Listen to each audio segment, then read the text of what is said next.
Hello friends, എല്ലാവർക്കും നമസ്കാരം. നിങ്ങളേവരും കാത്തിരിക്കുന്ന രേവതിയുടെയും സച്ചിയുടെയും ഇന്നത്തെ വിശേഷത്തിലേക്ക് എല്ലാ കൂട്ടുകാർക്കും സ്വാഗതം. എല്ലാവർക്കും നല്ലൊരു ദിവസം ആശംസിച്ചുകൊണ്ട് തന്നെ നമുക്ക് ഇന്നത്തെ വിശേഷത്തിലേക്ക് കിടക്കാം. അതിനു മുമ്പായിട്ട് ആരെങ്കിലും നമ്മുടെ ഈ ചാനൽ ആദ്യമായിട്ട് കാണുന്നുണ്ടെങ്കിൽ ഇതുവരെ സബ്സ്ക്രൈബ് ഒന്നും ചെയ്തു വെച്ചിട്ടില്ലെങ്കിൽ തീർച്ചയായിട്ടും ഒന്ന് സബ്സ്ക്രൈബ് ചെയ്ത് വെച്ചോളൂ. അതിനോടൊപ്പം മാക്സിമം എല്ലാവരും നമ്മുടെ വീഡിയോ ഇഷ്ടപ്പെടുകയാണെങ്കിൽ ഒരു ലൈക്കും കൂടി അടിച്ചിട്ടേ പോകാവുള്ളേ. അപ്പം നമുക്ക് നേരെ ഇന്നത്തെ വിശേഷത്തിലേക്ക് തന്നെ കിടക്കാം.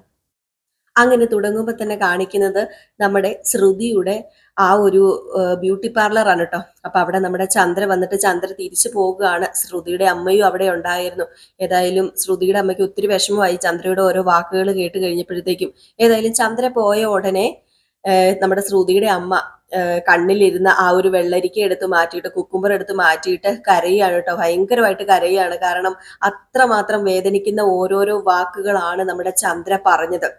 ഈ സമയത്താണെങ്കിൽ നമ്മുടെ ചന്ദ്രയാണെങ്കിൽ പുറത്തിറങ്ങിയിട്ട് ക്യാഷ് നോക്കുക എത്രയുണ്ടെന്ന്. ക്യാഷ് കണ്ടു കഴിഞ്ഞപ്പോഴത്തേക്കും കണ്ണങ്ങോട്ട് മഞ്ഞളിച്ചിട്ടാണ് ഇറങ്ങി പോകുന്നത്. പിന്നെ ഇനിയിപ്പം മസാജും ചെയ്യണ്ട, അതുപോലെ തന്നെ ഫേഷ്യലും ചെയ്യണ്ട എന്നുള്ള രീതി ആയിപ്പോയി. അതുപോലെയാണല്ലോ പൈസയ്ക്ക് നമ്മുടെ ചന്ദ്രയ്ക്ക് ആക്രാന്തം ഉള്ളത്. നമ്മുടെ ശ്രുതിയാണെങ്കിൽ ഇതൊക്കെ കാണുന്നുണ്ട് കേട്ടോ. ചന്ദ്ര പൈസ ഇങ്ങനെ എടുത്ത് ഇങ്ങനെ നോക്കുന്നത്. അങ്ങനെ നമ്മുടെ ശ്രുതി ഇങ്ങനെ ഒരു ദീർഘശ്വാസമൊക്കെ വിട്ട് ഇങ്ങനെ നിൽക്കുകയാണ് കേട്ടോ.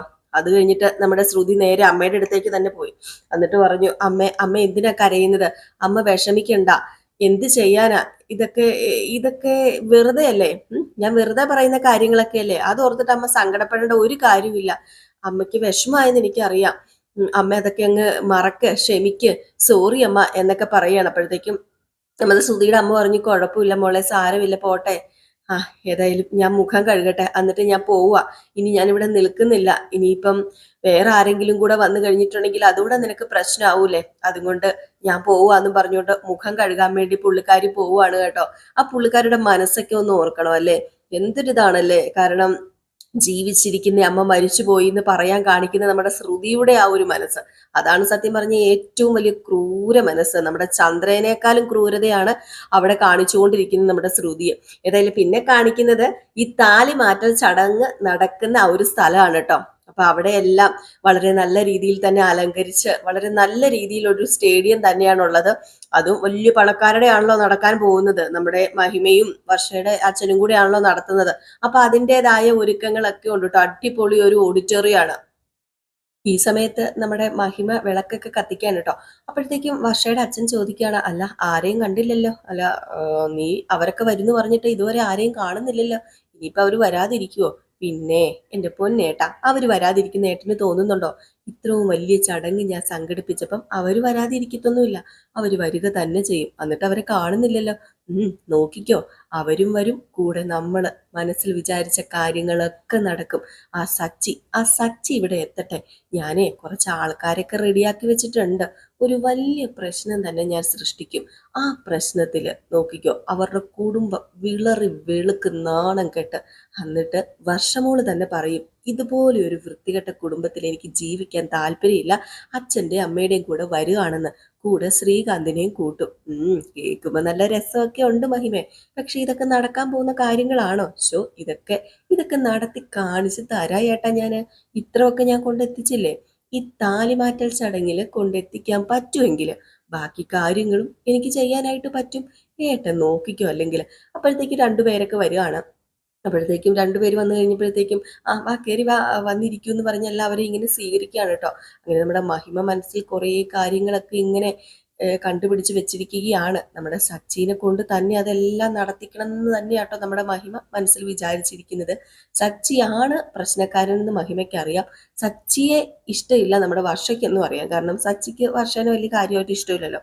അതുകൊണ്ട് നമ്മുടെ സച്ചിനെ വെച്ചാണ് എന്തെങ്കിലും ചെയ്യാൻ പറ്റുള്ളൂ എന്നും മഹിമയ്ക്ക് അറിയാം. അതുകൊണ്ട് തന്നെയാണ് മഹിമ ഇതൊക്കെ ചെയ്യുന്നത്.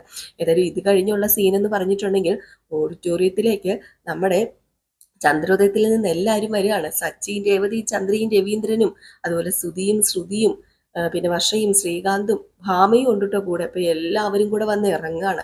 നമ്മുടെ ചന്ദ്ര വന്ന് ഇറങ്ങി ആ ഒരു ഓഡിറ്റോറിയം കണ്ടത് കണ്ണ് തള്ളിപ്പോയില്ലേ. രവിയേട്ടാ, ഇതെന്താ രവിയേട്ടാ? അയ്യോ, എനിക്ക് കണ്ടിട്ടുണ്ടല്ലോ, പേടിയാവുക. ഇതെന്താ സംഭവം? അയ്യോ, എൻ്റെ ആൾക്കാരും നാട്ടുകാരൊക്കെ കാണുമ്പോഴത്തേക്കും ഹാ, എന്തായിരിക്കും അല്ലേ? ഇതുപോലെ ഒരു കല്യാണം പോലും നമുക്ക് കൂടാൻ പറ്റിയിട്ടില്ല. താലിമാറ്റൽ ചടങ്ങിന് ഇത്ര ആയിരുന്നെങ്കിൽ അന്ന് കല്യാണം വെച്ചിരുന്നെങ്കിൽ എന്തായിരുന്നനെ അവസ്ഥ. അയ്യോ, എന്റെ കണ്ണേ മഞ്ഞളിച്ചു പോവുക. ചന്ദ്രേ, നിന്റെ കണ്ണ് കൂടുതൽ മഞ്ഞളിക്കല്ലേ. ദേ, ഇതൊക്കെ അവരുടെ കഴിവും കൊണ്ട് അവർ ചെയ്തു വെച്ചിരിക്കുന്നതാണ്. നീ അതിനെന്തിനാ കൂടുതൽ പൊങ്ങുന്നത്? അയ്യാ, പിന്നെ എന്റെ മോന്റെ കിട്ടിയവളുടെ വീട്ടുകാരല്ലേ, അപ്പോഴത്തേക്കും എനിക്ക് പൊങ്ങാം. നിങ്ങൾ മിണ്ടാതിരിക്കുക, നിങ്ങൾ കൂടുതലൊന്നും പറയണ്ട. ആ, നീ പൊങ്ങ് പൊങ്ങ് പൊങ്ങ്. ലാസ്റ്റേ നീ നിലത്തിറങ്ങാൻ കുറച്ച് പാടുപെടും. എന്റെ പൊന്നു രവിയേട്ടാ, ഇന്നെങ്കിലും രവിയേട്ടന് എനിക്ക് കുറച്ച് സമാധാനം താ. ഞാനല്ലേടി അത് അങ്ങോട്ടേക്ക് പറയേണ്ടത്. നീ എനിക്ക് കുറച്ച് സമാധാനം താ. ഞാൻ സമാധാനം തരാം, ഒന്ന് മിണ്ടാതിരിക്കും. അപ്പോഴത്തേക്ക് നമ്മുടെ സച്ചിയും ഇറങ്ങുക, രേവതിയൊക്കെ ഇറങ്ങാണ്, ശ്രുതിയും ഒക്കെ ഇറങ്ങാണ്. ഏതായാലും ശ്രുതിയുടെ മനസ്സ് നിറയെ ഉണ്ടല്ലോ, പേടിയാണ് കേട്ടോ. അപ്പൊ ശ്രുതിയുടെ അച്ഛൻ ഇനി വരണം, ഇളയച്ഛൻ ഇനി വരണം, അതുപോലെ ശ്രുതിയുടെ ഇളയമ്മ വരണം. അപ്പൊ ആ ഒരു പേടിയൊക്കെയാണ്, കള്ളത്തരം ഇതിനിടയിൽ കണ്ടുപിടിക്കുമോ എന്നൊക്കെ. അപ്പൊ ശ്രുതിയുടെ മുഖത്തൊരു പുഞ്ചിരി ഇല്ലാത്തത് കൊണ്ട് പെട്ടെന്ന് നമ്മുടെ വർഷ ചോദിക്കുന്നുണ്ട്, എന്ത് പറ്റി ശ്രുതി ചേച്ചിക്ക് ഇതൊക്കെ ഇഷ്ടമായോ, എങ്ങനെയുണ്ട്? എന്റെ അമ്മ എല്ലാം സെറ്റാക്കിയത് കൊള്ളാമോ? ആ, നല്ലതാ പക്ഷേ. ആ, നല്ലതാ. അല്ല, ചേച്ചിക്ക് എന്തോ മുഖത്തൊരു സന്തോഷമില്ലായ്മ? ഏയ്, അതൊന്നുമില്ല. ആ, ചേച്ചിക്ക് അമ്മയില്ലാത്തോണ്ടായിരിക്കും അല്ലേ? സാരമില്ലേ ചേച്ചി, ചേച്ചിക്ക് അമ്മയില്ലെങ്കിൽ എന്താ, ചേച്ചിനെ ഒരുപാട് സ്നേഹിക്കുന്ന അമ്മായിയമ്മ കൂടെയില്ലേ, പിന്നെ എന്തിനാ പേടിക്കുന്നത്? പേടിക്കുകയും വേണ്ട, സങ്കടപ്പെടുകയോ ഒന്നും വേണ്ട. ഇവിടെ ഉള്ളവരെല്ലാം ചേച്ചിയുടെയും കൂടെ ബന്ധുക്കളാന്ന് ചേച്ചി കരുതിയാൽ മതി. വാ, നമുക്ക് അകത്തേക്ക് കയറി പോകാന്ന് പറഞ്ഞ് ഇവരങ്ങ് അകത്തേക്ക് കയറി പോവാണ്. അങ്ങനെ നമ്മുടെ രവീന്ദ്രനെ കണ്ടതും, അറിയാലോ വർഷയുടെ അച്ഛന് ഇഷ്ടമല്ലല്ലോ രവീന്ദ്രനെ. അങ്ങനെ രവീന്ദ്രനെ കണ്ടതും കേറി വാ എന്നൊരു പറച്ചിലാണ് പറഞ്ഞത്. കേറി വാ രവീന്ദ്ര എന്നിങ്ങനെ പറഞ്ഞു. ആ ഒരു കേറി വായ്ക്ക് എന്തോ ഒരു മിസ്റ്റേക്ക് ഉണ്ടെന്ന് മനസ്സിലായി നമ്മുടെ രവീന്ദ്രൻ. അപ്പൊ രവീന്ദ്രൻ പെട്ടെന്ന് ചന്ദ്രനെ നോക്കി, ചന്ദ്രയ്ക്കും എന്തോ പോലെ ആയിപ്പോയി. അപ്പൊ മഹിമ പറഞ്ഞു, ഏട്ടാ ഏട്ടാ, എന്താ ഏട്ടാ ഇത്, അങ്ങനെയാണോ വിളിക്കേണ്ടത്? അപ്പൊ പെട്ടെന്ന് നമ്മുടെ വർഷയുടെ അച്ഛൻ അങ്ങ് മാറിയിട്ട്, അത് പിന്നെ രവീന്ദ്ര, കയറി വരാനാ ഞാൻ പറഞ്ഞത്. കയറി വാ, കയറി വന്നിരിക്കെ, നമ്മുടെ മക്കളുടെ പരിപാടിയല്ലേ, കയറി വാ എന്ന് പറഞ്ഞു. അപ്പോഴത്തേക്കാണ് നമ്മുടെ രവീന്ദ്രൻ വരുവാന്ന് പറഞ്ഞ് രവീന്ദ്രൻ അകത്തേക്ക് കയറി പോവുകയാണ്. അപ്പോഴത്തേക്കും ചന്ദ്രയ്ക്കും കുറച്ച് ആശ്വാസമായിട്ടോ. ഈ സമയത്ത് വർഷേനെ ശ്രുതിനെ കണ്ട ഉടനെ തന്നെ നമ്മുടെ മഹിമ പറഞ്ഞു, മോളെ വർഷ, നിന്റെ റൂം അപ്പറയാണേ. ശ്രുതി, നിനക്കും റൂം അവിടെ അറേഞ്ച് ചെയ്തിട്ടുണ്ട്, അവിടെയാ നിനക്ക് ഒരുങ്ങാനുള്ള റൂം എന്ന് പറഞ്ഞു. എന്നിട്ട് ഇവര് റൂമിലേക്ക് അങ്ങോട്ടും ഇങ്ങോട്ടും ഒക്കെ പോവുകയാണ്. അപ്പൊ ഈ സെറ്റും കാര്യങ്ങളൊക്കെ കണ്ടു കഴിഞ്ഞപ്പോഴത്തേക്കും നമ്മുടെ ശ്രീകാന്തിന് ഭയങ്കര സന്തോഷം. ശ്രീകാന്ത് ആണെങ്കിൽ നമുക്കൊരു സെൽഫി എടുക്കാം എല്ലാവർക്കും കൂടെ എന്നൊക്കെ പറഞ്ഞുകൊണ്ട് ഒരു സെൽഫി ഒക്കെ എടുക്കണം. അപ്പോഴത്തേക്കാണ് നമ്മുടെ രേവതി സച്ചിയും കൂടെ ഇറങ്ങുന്നത് കാറിനകത്തുനിന്ന്. അങ്ങനെ കാറിനകത്ത് നിന്ന് ഇറങ്ങി മഹേഷും ഉണ്ടായിരുന്നു. മഹേഷ് മറ്റവരെ എല്ലാവരെയും കൊണ്ടുവന്നത് മഹേഷിന്റെ കാറിലായിരുന്നു. ആരെ? നമ്മുടെ രവീന്ദ്രനെയും അതുപോലെ തന്നെ ചന്ദ്രനെയൊക്കെ. അപ്പം മഹേഷ് പറഞ്ഞു, ഞാൻ പോവാട്ടോടാന്ന് പറഞ്ഞപ്പോഴത്തേക്കും എന്നാ പിന്നെ ശരി, ഞാൻ വിളിച്ചേക്കാന്ന് പറഞ്ഞു. ഇത് കഴിയുമ്പോഴത്തേക്കും വിളിച്ചേക്കാം. അതെ, പെട്ടെന്ന് കഴിയുമായിരിക്കുമോ?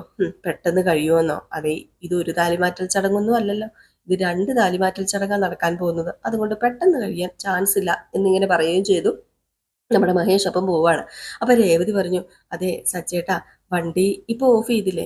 വണ്ടി ഓഫ് ചെയ്തു. എന്താടി എന്നിങ്ങനെ ചോദിച്ചപ്പം, അത് പിന്നെ വണ്ടി ഓഫ് ചെയ്തതുപോലെ, ഇനി നമ്മൾ വണ്ടി പോകാൻ നേരത്തല്ലേ സ്റ്റാർട്ട് ചെയ്യത്തുള്ളൂ. അതെ, അതിനിടയ്ക്ക് സ്റ്റാർട്ട് ചെയ്യേണ്ട കാര്യമില്ലല്ലോ. ആ, എങ്കിൽ പിന്നെ സച്ചിയുടെ വായു അതുപോലെ തന്നെ ആയിരിക്കണം. ഇപ്പം വന്നിറങ്ങി വണ്ടി ഓഫ് ചെയ്തതോടെ സച്ചി ഏട്ടന്റെ വായും ഓഫ് ചെയ്യണം. നമുക്ക് പോകാൻ നേരത്തെ പിന്നെ വാ തുറന്നാൽ മതി, വാ സ്റ്റാർട്ടാക്കിയാൽ മതി. ഓഹോ, കൊള്ളാം കൊള്ളാം, ഏതായാലും കൊള്ളാം. ഏതായാലും ഞാൻ കമാന്നൊരക്ഷരം മിണ്ടാൻ പോകുന്നില്ല. അതുപോലെ രേവതി എന്ന് പറഞ്ഞിട്ട് നമ്മുടെ സച്ചി അങ്ങോട്ട് നടന്നങ്ങ് ചെല്ലുകയാണ്. ഏതായാലും സച്ചി രേവതിയും അങ്ങോട്ടേക്ക് കയറി ചെല്ലുന്ന ഉടനെ തന്നെ മഹിമയും നമ്മുടെ വർഷയുടെ അച്ഛനും കൂടി ഇങ്ങനെ സച്ചിനെ തന്നെ നോക്കുകയാണ് കേട്ടോ. അപ്പം പണ്ട് ഇവര് ഒരു അടിയൊക്കെ നടന്നിട്ടുണ്ടല്ലോ. വർഷയുടെ അച്ഛന് കാരണക്കുറ്റി തീർത്തൊരെണ്ണം കൊടുത്തിട്ടുണ്ടല്ലോ. അപ്പൊ അതുകൊണ്ട് തന്നെ രൂക്ഷമായിട്ട് തന്നെയാണ് കേട്ടോ നമ്മുടെ വർഷയുടെ അച്ഛൻ നോക്കുന്നത്. അതിൽ ഏറെ രൂക്ഷമായിട്ടാണ് നമ്മുടെ സച്ചി നോക്കുന്നത്. രേവതിക്ക് സച്ചിയുടെ നോട്ടമൊക്കെ കണ്ടു കഴിഞ്ഞപ്പോഴത്തേക്കും പേടിയായിട്ടോ. ഇപ്പൊ എന്താ നടക്കാൻ പോകുന്നതെന്ന് അറിയില്ലല്ലോ. രേവതി ഓരോ നിമിഷം ശ്വാസം അടക്കി പിടിച്ചാണ് ഇങ്ങനെ ഇരിക്കുന്നത്. അപ്പോഴത്തേക്കും നമ്മുടെ സച്ചി അടുത്ത് ചെന്നിട്ട് പെട്ടെന്ന് കൈ അങ്ങോട്ട് ഒരൊറ്റ പൊക്ക് പൊക്കി, 2 കൈയും കൂടെ പൊക്കി ഒരൊറ്റ കൈകൂപ്പൽ അങ്ങ് കൂപ്പി നമസ്തേ അങ്ങ് പറഞ്ഞു കേട്ടോ. പെട്ടെന്ന് വർഷയുടെ അച്ഛനും അങ്ങോട്ട് പേടിച്ചോട്ട് ബൈക്കിലേക്ക് ഒന്ന് വലിഞ്ഞു. കാരണം കൈയെടുത്ത് പൊക്കിയത് അടിക്കാനാണോ എന്ന് അറിയില്ലല്ലോ. പെട്ടെന്നൊന്ന് ഉയരൊന്ന് പിടച്ചു പോയിട്ടോ. നമ്മുടെ വർഷയുടെ അച്ഛനെ കാണുമ്പോൾ അറിയാം, മഹിമയും ഒന്ന് പേടിച്ചു പോയി. അത് കഴിഞ്ഞപ്പോഴത്തേക്കും നമസ്കാരം എന്ന് പറഞ്ഞില്ല, ഇങ്ങനെ കാണിച്ചിട്ട് അങ്ങ് പോവുകയാണ് ചെയ്തത് നമ്മുടെ സച്ചി. രേവതിക്ക് സത്യം പറഞ്ഞാൽ ചിരി വരിക ചെയ്തത്. കാരണം വർഷയുടെ അച്ഛൻ അത്രമാത്രം ഞെട്ടിപ്പോയിട്ടോ. അങ്ങനെ ഇവര് പോയി അങ്ങ് മാറിയിരിക്കുകയാണ്.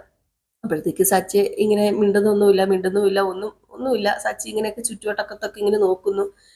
ശബ്ദിക്കാതെ ഇങ്ങനെ അനങ്ങാതെ ഇരിക്കുകയാണ്. അപ്പോഴത്തേക്കാണ് നമ്മുടെ വർഷയും ശ്രീകാന്തും അതുപോലെ ശ്രുതി അങ്ങോട്ട് പോയിട്ട് വർഷയും ശ്രീകാന്തും വന്നത്.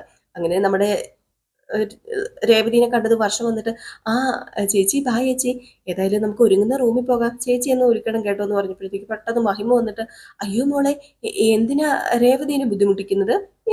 രേവതിനെ ബുദ്ധിമുട്ടിപ്പിക്കേണ്ട കാര്യമൊന്നുമില്ല, മോളെ ഒരുക്കാൻ മോളുടെ കൂട്ടുകാരികൾ അവിടെ റെഡി ആയിട്ടിരിക്കുക, മോൾ അങ്ങോട്ട് ചെല്ല്, രേവതിനെ എന്തിനാ വെറുതെ ബുദ്ധിമുട്ടിക്കുന്നത്, രേവതി മോളെ നീ അവിടെ പോയിരുന്നോളാൻ പറഞ്ഞു. അപ്പോഴത്തേക്ക് രേവതിക്ക് അങ്ങ് എന്തോ പോലെ ആയി പോയിട്ടോ. കാരണം എന്തോ തന്നെ ആ റൂമിലേക്ക് കയറ്റാതെ അവഗണിക്കുന്നത് പോലെ ഒരു തോന്നൽ നമ്മുടെ രേവതിക്ക് ഉണ്ടായി. സത്യത്തിൽ അത് തന്നെയാണ്. നമ്മുടെ രേവതിനെ സച്ചിനെ എവിടെയെങ്കിലും ഒതുക്കിയിരുത്തുക, അവിടെ വലിയൊരു പ്രശ്നം സൃഷ്ടിക്കുക എന്നാണല്ലോ നമ്മുടെ മഹിമയുടെ ലക്ഷ്യം. അപ്പൊ അതുകൊണ്ട് തന്നെ ഇനിയിപ്പം നമ്മുടെ വർഷയുടെ കൂടെ പറഞ്ഞു വിടാനോ വർഷയുടെ കൂടെ ഒരു ചേച്ചി പോലെ നിൽക്കാനോ ഒന്നും സമ്മതിക്കാതെ ഇരിക്കുകയാണ് നമ്മുടെ മഹിമ. അതായത് ചിരിച്ചുകൊണ്ട് കഴുത്തറക്കുക തന്നെ ചെയ്യാണ്. ഇതിനിടയ്ക്ക് ചെറിയൊരു ഇമോഷണൽ സീനൊക്കെ ഉണ്ട് കേട്ടോ. കാരണം നമ്മുടെ വർഷയുടെ അച്ഛനെ കാണുന്ന ഉടനെ തന്നെ ചെന്ന് കെട്ടിപ്പിടിച്ച് കരയുന്നുണ്ട്. കാരണം കല്യാണം കഴിഞ്ഞതിന് ശേഷം വർഷയുടെ അച്ഛനെ കണ്ടിട്ടില്ല വർഷ. അപ്പൊ അതുകൊണ്ട് ആ ഒരു ചെറിയ ഇമോഷണൽ സീനും കാണിക്കുന്നുണ്ട്. പിന്നെ കാണിക്കുന്നതെന്ന് പറഞ്ഞിട്ടുണ്ടെങ്കിൽ നമ്മുടെ മീര എത്തുകയാണ്. അപ്പൊ മീര എത്തിയ ഉടനെ തന്നെ നമ്മുടെ ശ്രുതി ആണെങ്കിൽ, നീ എപ്പോഴാ വന്നത്? ഞാനിപ്പോ വന്നതേ ഉള്ളൂ. എടി എല്ലാം ഓക്കെ അല്ലേ? ഓക്കെ ആണെന്നേ, അല്പസമയത്തിനുള്ളിൽ അദ്ദേഹം എത്തും. ഓ, ആകെ ആശ്വാസം. അതാ, എല്ലാം നല്ല രീതിയിൽ തന്നെ നടക്കുമോ മീര?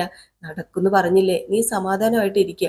അപ്പോഴത്തേക്കാണെങ്കിൽ നമ്മുടെ രവീന്ദ്രനെ കാണിക്കാണ് കേട്ടോ. രവീന്ദ്രനും നമ്മുടെ സുധിയും ഒക്കെ ഇങ്ങനെ സംസാരിച്ചുകൊണ്ടിരിക്കുകയാണ്. അപ്പോഴത്തേക്കും ഭാമ വരുന്നു. ഭാമ വന്നിട്ട്, എന്താടി കൊള്ളാലോടി, ഇത് വമ്പ സെറ്റപ്പ് ആണല്ലോടി, പിന്നെ എങ്ങനെ സെറ്റപ്പ് ആകാതിരിക്കും? അടിപൊളിയല്ലേ? എനിക്ക് മനസ്സിലായി, കോടീശ്വരന്മാരുടെ കല്യാണത്തിനൊക്കെ കൂടുകയാണെങ്കിൽ ഇതിലും വലിയ ഇതായിരിക്കും. എന്ത് ചെയ്യാനാ, കല്യാണം മിസ്സായി പോയില്ലേ? കല്യാണം മിസ്സായി പോയാലും കുഴപ്പമില്ല, നമുക്ക് താലി മാറ്റൽ ചടങ്ങ് കൂടാൻ പറ്റിയില്ലേ എന്ന് പറഞ്ഞു. ഈ സമയത്ത് നമ്മുടെ രവീന്ദ്രൻ സച്ചിനെ രേവതിനെ കണ്ടിട്ട്, ഇതെന്തു പറ്റി നിങ്ങൾ ഇവിടെ വന്ന് മാറിയിരിക്കുന്നത്? നിങ്ങളെ ഞങ്ങൾ കണ്ടില്ലല്ലോ. അത് പിന്നെ ഞങ്ങൾ നിങ്ങളുടെ പുറകെ തന്നെ ഉണ്ടായിരുന്ന അച്ഛാ, ഇങ്ങോട്ട് മാറിയിരുന്നെന്ന് മാത്രമേ ഉള്ളൂ. അപ്പൊ സച്ചിനെ കണ്ടത് നമ്മുടെ രവീന്ദ്രൻ ഇങ്ങനെ സച്ചിനെ തന്നെ നോക്കുകയാണ് കേട്ടോ. സച്ചി ഡീസന്റ് ആയിട്ടാണല്ലോ നിൽക്കുന്നത്. അപ്പം നമ്മുടെ രേവതി പറഞ്ഞു, എങ്കിൽ പിന്നെ ഞങ്ങൾ അപ്പുറത്തേക്ക് മാറിയിരിക്കാന്ന് പറഞ്ഞ് അവരങ്ങ് മാറിയിരിക്കുകയാണ്. ഈ സമയത്ത് നമ്മുടെ രവീന്ദ്രൻ ഒരു കോള് വരികയാണ്. അശോകനാണ് കേട്ടോ. അപ്പൊ അശോകൻ പുറത്തു വന്നിട്ട് നമ്മുടെ രവീന്ദ്രനെ വിളിക്കുകയാണ്. എന്നിട്ട് രവീന്ദ്രൻ, അശോക നീ എവിടെയാടാ? നീ അകത്തേക്ക് കയറി വാ, അവിടെ കയറി വരാനുള്ള സജ്ജീകരണമൊക്കെ ഒരുക്കി വെച്ചിട്ടുണ്ടല്ലോ, കയറി വാ എന്നിങ്ങനെ പറഞ്ഞപ്പോഴത്തേക്കും കയറി വരാടാന്ന് പറഞ്ഞു. ഈ സമയത്ത് നമ്മുടെ രേവതിനെയും സച്ചിനെയും കാണിക്കുകയാണ്. അപ്പോഴത്തേക്ക് നമ്മുടെ രേവതി പറഞ്ഞു, ബാ നമുക്ക് ഇവിടെ ഇരിക്കാം സച്ചേട്ടാന്ന് പറഞ്ഞപ്പോഴത്തേക്കും എന്നൊക്കെ കാണിച്ച് വാ തുറക്കാതെ ഇങ്ങനെ ഇരിക്കുകയാണ് കേട്ടോ. നമ്മുടെ സച്ചി എല്ലാരെയും കാണുമ്പോൾ വന്നിട്ട് ഇങ്ങനെ മാത്രമേ കാണിക്കുന്നുള്ളൂ, അല്ലാതെ കൂടുതൽ ഡയലോഗൊന്നും നമ്മുടെ സച്ചി ഇടുന്നില്ല. രേവതിക്ക് സത്യം പറഞ്ഞു കഴിഞ്ഞിട്ടുണ്ട് കുറച്ചു നേരം കഴിഞ്ഞപ്പോൾ ദേഷ്യം വന്നു കേട്ടോ. അപ്പം ഇങ്ങനെ ഇരിക്കാൻ വേണ്ടി വന്നു. പക്ഷെ നമ്മുടെ രേവതി സച്ചിനെ തന്നെ ഇങ്ങനെ നോക്കപ്പം സച്ചി പറഞ്ഞു ഇരിക്കാൻ വേണ്ടി പറഞ്ഞതാണ് കേട്ടോ. അങ്ങനെ നമ്മുടെ സച്ചി ഈ പറഞ്ഞത് കേട്ടിട്ട് രേവതി ഇരുന്നു. എന്നിട്ട് ഒന്നും അനങ്ങാത്ത രീതിയിൽ ഇങ്ങനെ നമ്മുടെ സച്ചി ഇങ്ങനെ ഇരുന്ന് അങ്ങോട്ടും ഇങ്ങോട്ടും ഒക്കെ നോക്കുക. അപ്പോഴത്തേക്ക് രേവതി ചോദിച്ചു, സച്ചേട്ടാ എന്താ സച്ചേട്ടാ ഇത്? അതെ, എന്തിനാ ഇങ്ങനെ നോക്കുന്നത്? അത് പിന്നെ